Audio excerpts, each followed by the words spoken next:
കായിക കേരളത്തിന് മാത്രമല്ല ഇന്ത്യക്ക് തന്നെ അഭിമാനമായി മാറിയ ഒരു കായിക താരത്തിനൊപ്പമാണ് നമ്മളിപ്പോൾ. ദേശീയ പഞ്ചഗുസ്തി മത്സരത്തിൽ സ്വർണ്ണ മെഡൽ നേടി നാടിന് അഭിമാനമായി മാറിയ സൗമ്യ തൃശൂർ ജില്ലയിൽ പാണഞ്ചേരി പഞ്ചായത്തിൽ ചെമ്പൂത്ര സ്വദേശിനിയാണ്. സൗമ്യയുടെ നേട്ടത്തിന്റെ കഥകൾ നമുക്ക് പങ്കുവയ്ക്കാം. ഇപ്പോൾ ദേശീയ ചാമ്പ്യൻഷിപ്പിൽ ആം റെസ്ലിംഗ് ദേശീയ ചാമ്പ്യൻഷിപ്പിൽ സ്വർണ്ണ മെഡൽ നേടിയ സൗമ്യ ഒരു അന്താരാഷ്ട്ര മത്സരത്തിൽ പങ്കെടുക്കാൻ ഒരുങ്ങുകയാണ്. അപ്പൊ ഈ ദേശീയ ചാമ്പ്യൻഷിപ്പ് വരെ എത്തിയ ആ വിജയത്തിന്റെ വഴികളെ ഒന്ന് വിശദീകരിക്കാം. ഇതില് ഞാൻ വന്നത് 2018 ഞാൻ പഞ്ചഗുസ്തിയിൽ സ്റ്റാർട്ട് ചെയ്തത്. അതിൽ ജില്ലാ ചാമ്പ്യൻഷിപ്പിൽ ഇറങ്ങിയപ്പോൾ ഗോൾഡ് മെഡൽ ലഭിച്ചിട്ടുണ്ടായിരുന്നു. പിന്നെ അതിനുശേഷം അതിന്റെ സ്റ്റേറ്റ് നടന്നു. സ്റ്റേറ്റില് സിൽവർ ആയിരുന്നു. നാഷണലില് എനിക്ക് മെഡൽ കിട്ടി. പിന്നെ അതിനുശേഷം പിന്നത്തെ വർഷങ്ങളിലൊക്കെ മെഡൽ ഉണ്ടായിരുന്നു. അതിൽ ഒരു വർഷം തുർക്കിയിലേക്ക് സെലക്ഷൻ കിട്ടിയിട്ടുണ്ടായിരുന്നു. പിന്നെ റഷ്യയിലേക്ക് സെലക്ഷൻ കിട്ടി. ഇത്തവണ ജില്ലയിലെ ഗോൾഡ് മെഡൽ കിട്ടി. നാഷണലിൽ എത്തിയപ്പോൾ ഛത്തീസ്ഗഡിൽ വെച്ചിട്ടായിരുന്നു നാഷണൽ, ഓഗസ്റ്റ് 1 മുതൽ 5 വരെ. അതിൽ ഗോൾഡ് മെഡൽ ആയിരുന്നു. ഇപ്പൊ അടുത്ത അന്താരാഷ്ട്ര മത്സരം എവിടെ വെച്ചാണ് നടക്കുന്നത്? ഇത് നമ്മളുടെ ഇവിടെ സ്പെയിനിൽ വെച്ചിട്ടാണ് നടക്കുന്നത്. അതിനുള്ള ഒരുക്കങ്ങളൊക്കെ ആയോ? അതെങ്ങനെയാണ്? വിസയ്ക്കുള്ള ഇന്റർവ്യൂ കാര്യങ്ങളൊക്കെ കഴിഞ്ഞിട്ടുണ്ട്. വിസ പ്രോസസ്സിംഗ് ആണ്. ഇപ്പൊ 8 ദിവസത്തിനുള്ളിൽ പാസ്പോർട്ടിൽ വിസ അടിച്ച് വരുന്നതാണ് പറഞ്ഞിട്ടുള്ളത്. ഇതിനു മുമ്പ് അന്താരാഷ്ട്ര മത്സരങ്ങളിൽ പങ്കെടുക്കാൻ സൗമ്യക്ക് അവസരം കിട്ടി? അവസരം 2 പ്രാവശ്യം ലഭിച്ചിട്ടുണ്ടായിരുന്നു. പക്ഷെ പോകാൻ സാധിച്ചില്ല. എന്താണ് അങ്ങനെ പോകാൻ പറ്റാഞ്ഞത്? സാമ്പത്തികമായിട്ടുള്ള ഒരു ബുദ്ധിമുട്ടാണ്. കാരണം ഇന്റർനാഷണൽ പോകുമ്പോൾ നമ്മൾ സെൽഫായിട്ട് ക്യാഷ് എടുക്കണം. അപ്പൊ അതിനുള്ളൊരു സാഹചര്യം ഉണ്ടായിരുന്നില്ല. എത്ര തവണ അങ്ങനെ? 2 തവണ. 2 തവണ. അത് എവിടേക്കൊക്കെ ആയിരുന്നു അന്ന്? തുർക്കിയിൽ വെച്ചിട്ടുണ്ടായിരുന്നു, പിന്നെ റഷ്യയില് വെച്ചിട്ടല്ലേ. അപ്പൊ ഒരു പിന്തുണയ്ക്കാൻ ആരെങ്കിലും ഉണ്ടെങ്കിൽ, സാമ്പത്തികമായിട്ടുള്ള പിന്തുണയാണ് കായിക താരങ്ങൾക്ക് അത്യാവശ്യമുള്ളത്. അങ്ങനെ ഉണ്ടെങ്കിൽ ഈ അന്താരാഷ്ട്ര മത്സരങ്ങളിൽ സൗമ്യക്ക് പങ്കെടുക്കായിരുന്നു. ഇന്ത്യയുടെ അഭിമാനമായിട്ട് സ്വർണ്ണ മെഡൽ നേടാമായിരുന്നു. അപ്പൊ ഏതായാലും ഈ വരുന്ന മത്സരത്തില് അതിന് സൗമ്യക്ക് സാധിക്കുമെന്നാണ് ഞങ്ങളൊക്കെ വിചാരിക്കുന്നത്. സ്വർണ്ണ മെഡൽ നേട്ടത്തോടൊപ്പം തന്നെ വളരെ ശ്രദ്ധേയമായൊരു നേട്ടമാണ് ഈ വനിതാ റഫറി എന്നുള്ളത്. അപ്പൊ പഞ്ചഗുസ്തിയിൽ ആദ്യത്തെ വനിതാ റഫറിയാണ്. ഏതെങ്കിലും മത്സരങ്ങൾ അതുമായി ബന്ധപ്പെട്ട് നിയന്ത്രിച്ചിട്ടുണ്ടോ? ഇങ്ങനെ മത്സരത്തിൽ നമ്മള് മത്സരം നടത്തുന്നതിൽ നിയന്ത്രിക്കുന്ന റഫറി ആയിട്ട് ടേബിളിന്റെ അവിടെ നിയന്ത്രിക്കാൻ ഒരാളുണ്ടാവും. അതുപോലെ ഫിക്സർ, മത്സരത്തിന്റെ ആ ഒരു എത്ര ആളുകളെ കാറ്റഗറി വിളിക്കുന്ന രീതിയിൽ ഫിക്സർ ഇടുന്ന ഒരു റഫറി ഉണ്ട്. ഞാൻ ഫിക്സറിംഗ് ആണ് ചെയ്തിരുന്നത്. അത് ഇച്ചിരി കോംപ്ലിക്കേറ്റഡ് ആണ്. കാരണം കറക്റ്റ് ആയിട്ട് പെയറിങ്ങും കാര്യങ്ങളും വന്നില്ലെങ്കിൽ മത്സരാർത്ഥികൾ തമ്മിലുള്ള ഇഷ്യൂസും കാര്യങ്ങളൊക്കെ വരും. അപ്പൊ അത് ഫസ്റ്റ് ടൈം നാഷണലാണ്. മുമ്പ് ഇവിടെ നമ്മുടെ ഓപ്പൺ മത്സരങ്ങളൊക്കെ ഞാൻ ചെയ്തിട്ടുണ്ട്. മാസ്റ്റേഴ്സ് മത്സരം സ്റ്റേറ്റിൽ എറണാകുളത്ത് വെച്ച് നടന്നതിലൊക്കെ ഉണ്ടായിരുന്നു. ആദ്യമായിട്ടാണ് നാഷണലിലേക്ക് ഒരു സെലക്ഷൻ കിട്ടിയത്. അത് നമ്മുടെ വേൾഡ് റഫറി ആയിരുന്ന റാഫേൽ സാറാണ് എന്നോട് ഇങ്ങനെ ഒരു ചാൻസ് ഉണ്ട്, സൗമ്യ പങ്കെടുക്കണം കേരളത്തിൽ. അപ്പൊ എനിക്ക് അറിയണ്ടായിരുന്നില്ല ഞാനാണ് ആദ്യത്തേന്ന്. അപ്പൊ എന്റെ ഒരു ബർത്ത്ഡേയുടെ സമയത്ത്, അന്നായിരുന്നു എന്റെ ബർത്ത്ഡേ ഉണ്ടായിരുന്നു, സാർ ഇങ്ങനെ ഗ്രൂപ്പിലിടാണ് കേരളത്തിൽ നിന്നുള്ള ആദ്യ വനിതാ നാഷണൽ റഫറി ആണെന്ന്. അപ്പൊ എനിക്ക് മനസ്സിലാവും ഞാനാണ് ആദ്യത്തെ നാഷണൽ റഫറി. വലിയൊരു എക്സ്പീരിയൻസ് ആയിരുന്നു. അത് വലിയൊരു അംഗീകാരം കൂടിയാണ്. തീർച്ചയായിട്ടും വലിയൊരു അംഗീകാരമായിരുന്നു. കാരണം ഇതിനകത്തോട്ട് വന്നിട്ട് നമ്മളെ എന്താ പറയാ, നമ്മൾ ആ ഒരു സ്ഥാനം വരെ എത്തുക എന്ന് പറഞ്ഞാൽ അത് എല്ലാവർക്കും കിട്ടുന്ന ഒരു കാര്യമല്ല. ഒരുപാട് പേര് ആഗ്രഹിക്കുന്ന ഒരു പോസ്റ്റും കൂടിയാണ്. അത് ലഭിച്ചപ്പോൾ ഭയങ്കര സന്തോഷം.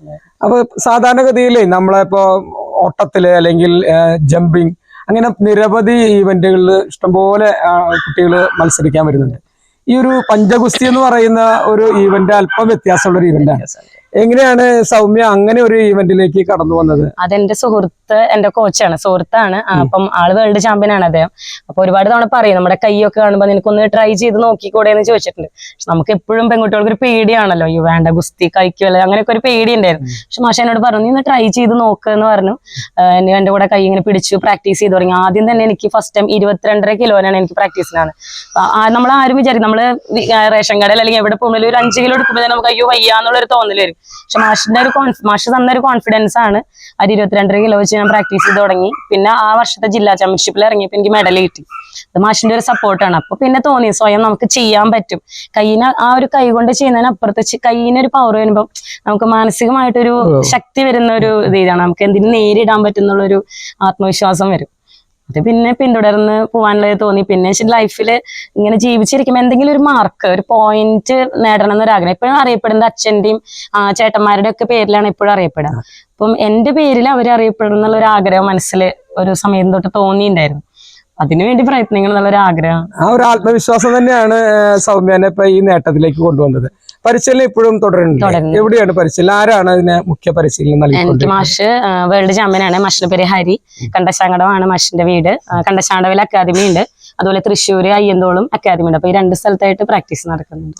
സൗമ്യ ഈ രംഗത്ത് പരിശീലനം കൊടുക്കുന്നുണ്ട്? ഞാൻ കൊടുക്കുന്നുണ്ട്. എവിടെയൊക്കെ? സ്കൂളുകളിൽ നമ്മൾ പരിശീലനം കൊടുക്കുന്നുണ്ട്. അതുപോലെ അക്കാദമിയിലും നമ്മൾ ക്ലാസ് കൊടുക്കുന്നുണ്ട്.